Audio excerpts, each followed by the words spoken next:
Bonjour et bienvenue dans cette vidéo où je vous explique l'utilisation du dernier blueprint que j'ai mis en vente sur le marketplace d'Unreal Engine et que j'ai nommé Graphline. Donc, quand vous ouvrez le projet, vous arrivez sur ce level qui vous montre un exemple de graphe. J'en ai créé plusieurs. Vous avez ici un graphe qui est un peu plus extrudé avec les mêmes datas. On a un autre graphe sur l'exemple 3 avec d'autres datas et ici 3 lignes. Et sur l'exemple 4, j'ai changé la couleur, j'ai passé des valeurs négatives et je n'ai pas mis de ligne. On a uniquement ce que j'appelle la solid spline, c'est-à-dire ce qui est en dessous de la spline, un mesh qui se crée automatiquement en dessous de la spline. Donc je vais revenir à mon premier exemple. Je vais faire un play.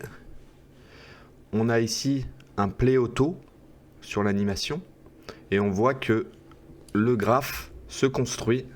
Si je vais dans l'outliner, que je sélectionne mon blueprint, dans la catégorie défaut, je peux venir ici faire un graphic out pour fermer mon graphe.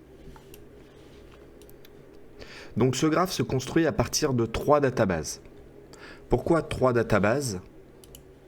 On a dans un premier temps le add data spline, c'est-à-dire ajouter les informations à une spline. On peut venir dupliquer autant de fois que l'on souhaite cette database. Et ici, on va donner des valeurs en abscisse et en ordonnée, ce que j'ai appelé value x et value z, qui normalement devrait être y en mathématiques. Mais c'est ma déformation de 3D qui fait que j'ai écrit z. Et on va venir entrer nos valeurs. Alors pour ce qui est de la valeur x, entrez bien des valeurs dans l'ordre. Vous n'êtes pas obligé de commencer à 0, vous pouvez rentrer des dates, vous pouvez rentrer ce que vous souhaitez ici. Donc c'est assez simple, le rowname ne sert à rien. Alors pour faciliter la tâche, ce que j'ai créé c'est un fichier Excel qui est à exporter en .csv avec virgule. Alors attention de bien respecter les points CSV avec virgule. Donc quand vous faites votre export en .csv, ouvrez-le dans un point texte. Si vous voyez que vos chiffres décimaux ont une virgule et pas un point, faites un remplacer par et vous le remplacez par un point. Et si les colonnes sont délimitées par des points-virgules, alors remplacez-les par des virgules. Voilà, c'est mon cas avec ma version d'Excel, il n'exporte pas bien. Donc ça c'est pour la première database. Très simple, on crée les valeurs d'une ligne.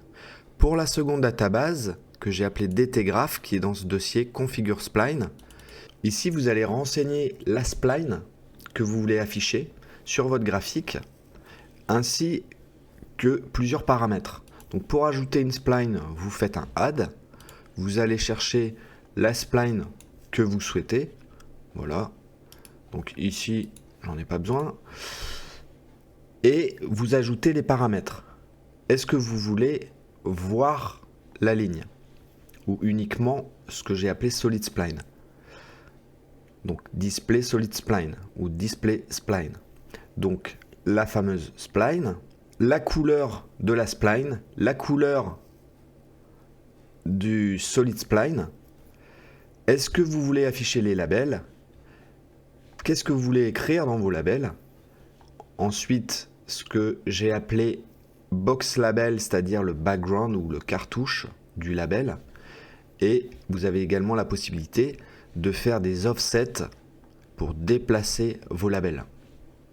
Et tout ça est indépendant sur chaque ligne. Donc il faut bien renseigner chaque ligne.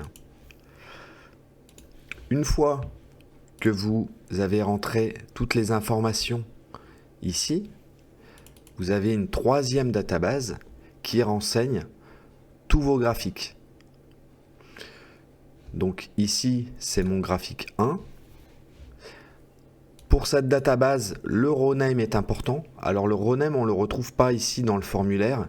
Si vous ajoutez une ligne, ou un graphique plutôt, vous devez cliquer, double-cliquer dans la colonne RawName pour venir inscrire votre identifiant. Identifiant qui peut être alphanumérique, donc vous n'êtes pas obligé de mettre des chiffres. Cet identifiant va être appelé ici dans le blueprint GraphLine. Dans défaut, vous allez venir afficher le graphique. C'est-à-dire qu'ici j'ai le 1, mais si j'appelle le 2, on voit que sur le 2, ici j'ai bien Your Title Here, Subtitle Here, le nom de mes labels, label Z et label X. On a une image source, c'est-à-dire que vous pouvez afficher l'image du journal ou de la télévision qui vous a donné les sources. Et on retrouve ma database graph avec les lignes qui correspondent au graphique. Donc ici, si je double-clique sur DT Graph 1, on voit que je n'ai qu'une seule ligne, que j'affiche ma spline, ma solid spline, et le tout en blanc. Donc c'est bien des valeurs alphanumériques. Si ici je viens écrire power, il va bien me charger un graphique. Voilà en ce qui concerne les 3 databases à compléter pour construire votre graphique. Je repasse sur la 1. Donc on a ensuite pour le blueprint que l'on retrouve ici. Si par exemple je viens supprimer le blueprint, quand je vais le lancer, il va prendre un petit peu de temps, étant donné qu'il y a pas mal de choses à construire en mode éditeur, c'est-à-dire qu'il faut qu'il trace les lignes, il faut qu'il construise dynamiquement un mesh. Donc pour faciliter le déplacement de votre graphique, j'ai créé 2 variables, une qui s'appelle hide all spline et hide all solid spline.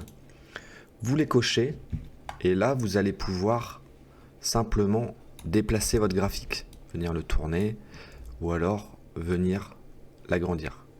Vous pouvez également passer par le transform pour déplacer votre graphique.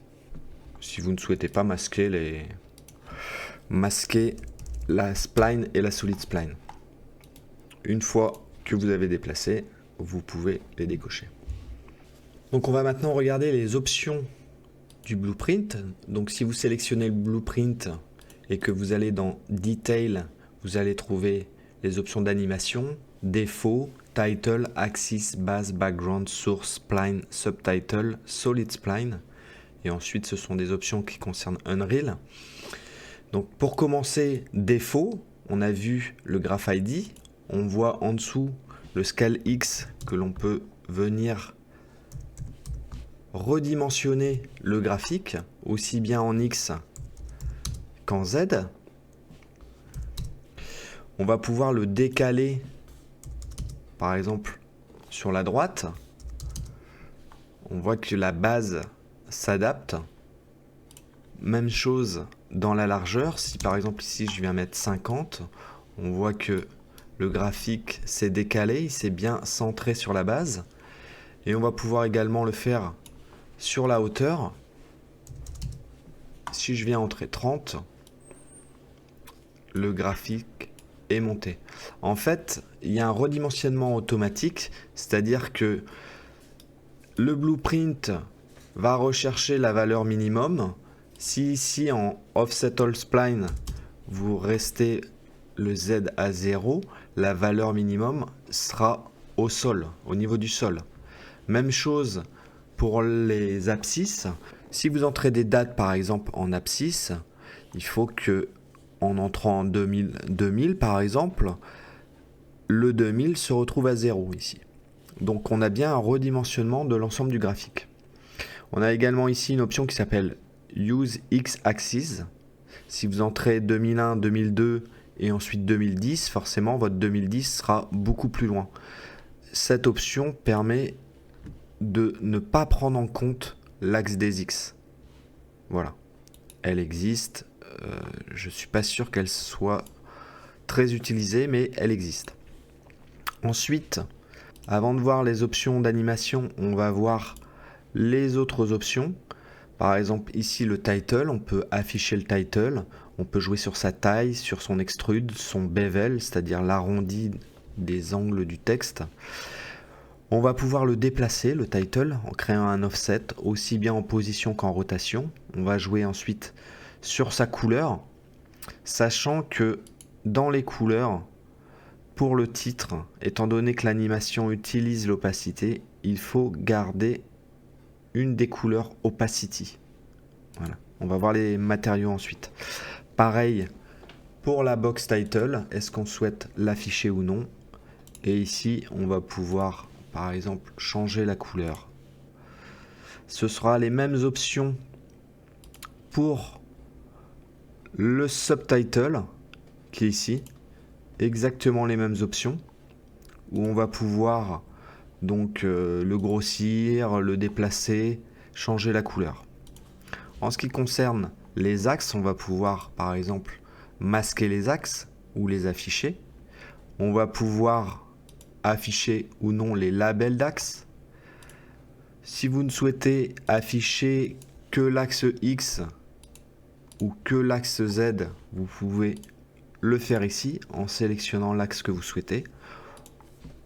Même chose au niveau des tailles, vous pouvez grossir les lignes, vous pouvez jouer sur la taille des labels, sur l'extrude des labels, sur le bevel, sur leur couleur, sachant que les deux labels auront toujours la même couleur.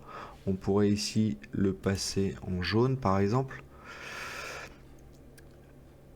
On va pouvoir faire un offset sur l'ensemble des axes. Si par exemple ici vous souhaitez avancer les axes et pourquoi pas venir faire une légère rotation, vous allez pouvoir déplacer l'ensemble des axes.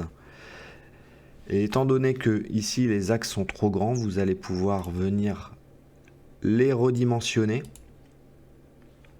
Ici ils sont à 10, on pourrait les mettre à 20 comme ça, pour les mettre au premier plan par exemple.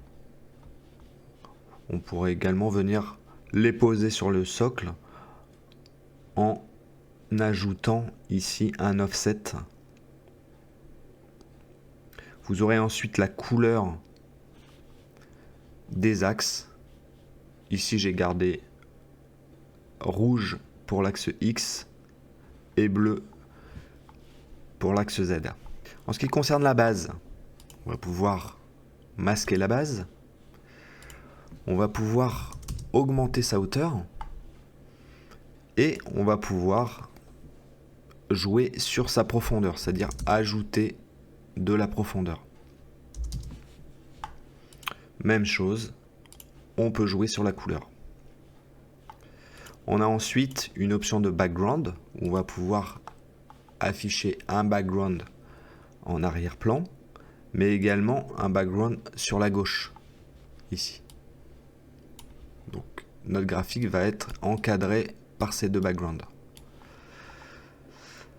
Les backgrounds ont une taille automatique, mais vous pouvez choisir de la décocher et augmenter la taille comme vous souhaitez.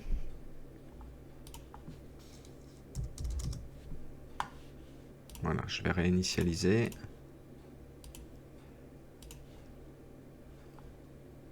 Je vais masquer les backgrounds. On a une source, donc la source, si vous voulez afficher une image. Où est-ce qu'elle est passée ma source? Alors ma source, étant donné que j'ai agrandi énormément ma base, ma source est cachée ici. On pourrait par exemple lui dire 150 ici, venir jouer sur un offset également et augmenter la taille de l'image. Donc on pourrait casser le ratio ici.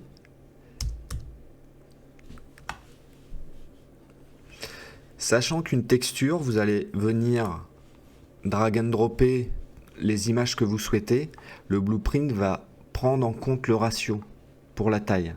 Donc si vous voulez conserver le ratio, laissez le même facteur d'agrandissement ici. Je vais venir le réinitialiser. Ensuite, en ce qui concerne les splines. Donc ici, on en a deux. On pourrait venir les masquer.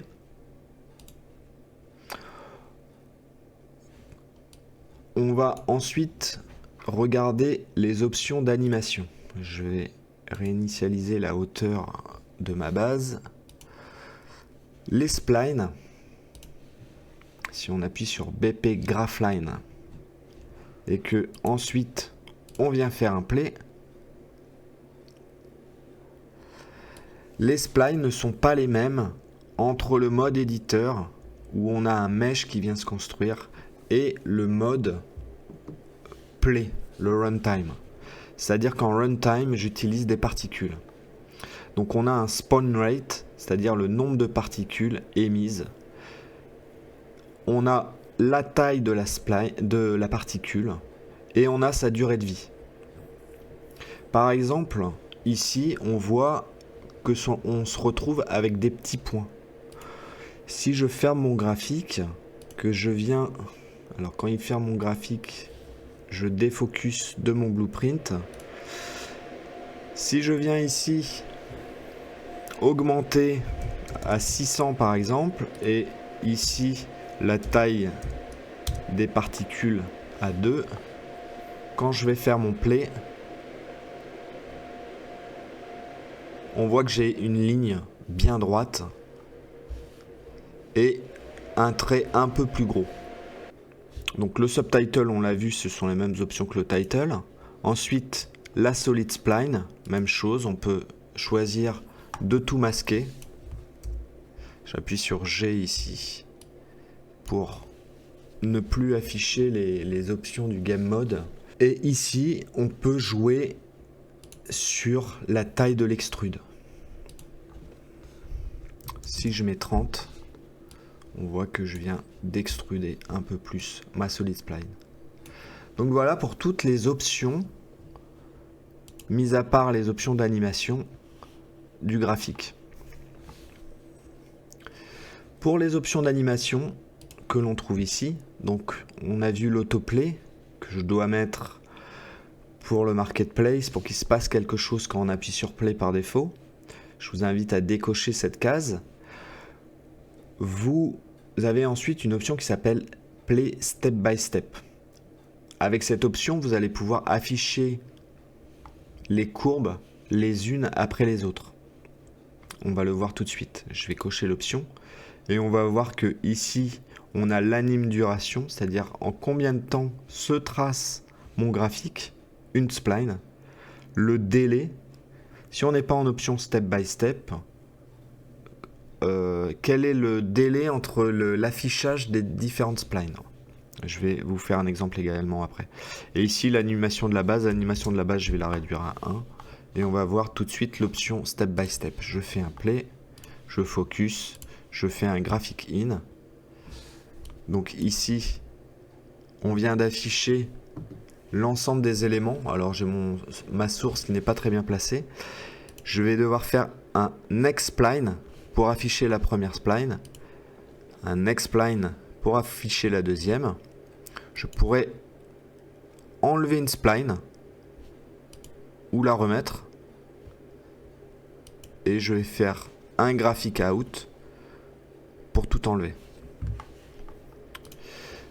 Ici, si j'enlève le step by step et que j'augmente le délai, par exemple je vais mettre 5, ça va faire beaucoup, je vais mettre 4 et dans l'anime duration je vais passer à 4 également. Si je fais un play, on voit que ma ligne vient de se tracer en 4 secondes et comme j'ai la même valeur, une fois qu'on était à la fin, hop, on vient tracer la deuxième ligne. Voilà pour les options d'animation. Donc en ce qui concerne les matériaux, on va pouvoir trouver dans le dossier matériaux toutes les instances de matériaux utilisées. Elles sont listées ici. Alors c'est un peu compliqué parce qu'il faut faire une énum afin de pouvoir avoir par exemple une drop-down que je vais retrouver ici par exemple. Pour retrouver cette drop-down, je dois la rentrer dans les nums, mais une fois que j'ai rentré les nums, il faut que je rentre le matériau ici. C'est-à-dire que mon enum material correspond à ma database matériel. On a bien à chaque fois les mêmes. C'est-à-dire que là, ici, alors je commence à 0. Ici, sur l'ID matériel, je suis bien 21, 21. Voilà, c'est pour ça qu'en commentaire, j'ai rentré les numéros. Donc si vous voulez ajouter un matériel, vous devez l'entrer ici dans les nums et l'entrer dans la database matériel. Mais vous pouvez également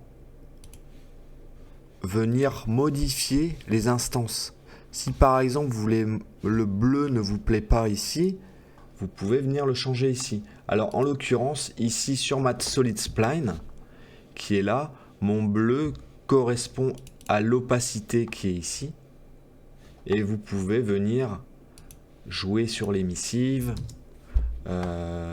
sur le métallique. Alors, je vais enlever l'émissive, le métallique, ajouter de la roughness, du spécular et ce que vous souhaitez. Voilà, je vous remercie d'avoir suivi ce tuto. Je vous invite à me contacter si vous souhaitez que j'ajoute des paramètres à ce blueprint ou si vous avez des remarques concernant celui-ci. Et je vous dis à bientôt.